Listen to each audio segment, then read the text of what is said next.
Hey, what's up guys? In this video, I will be showcasing you how to fix a fingerprint scanner which is slow, not recognizing your finger or showing the message fingerprint does not match. Don't worry, here are some tips and tricks which you need to follow. The first thing, and it's going to be a basic thing which you need to do, is make sure your screen is clean, especially the fingerprint scanner area near the bottom of the display. Use a soft cloth to wipe the screen. Also, check your finger. If your finger is wet, oily, very dry or cold, the scanner may have trouble reading it. Place your finger flat and firmly onto the scanner area and hold it for a moment instead of tapping quickly. Another very common cause is your screen protector. Many cheap third-party screen protectors interfere with the Samsung ultrasonic fingerprint scanner. If you are using one, go to Setting, then Display, and turn on touch sensitivity. This will help the screen detect your touch better through the screen protector.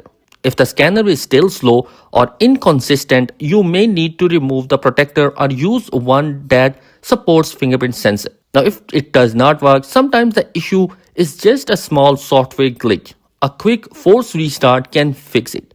Press and hold the volume down button and the power button together. Keep on holding them until you see the Samsung logo and then let go.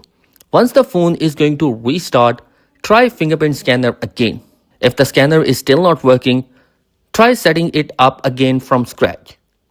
Open up settings, go to security and privacy, then biometrics and tap on fingerprint. Remove all the saved fingerprints and then register them again carefully.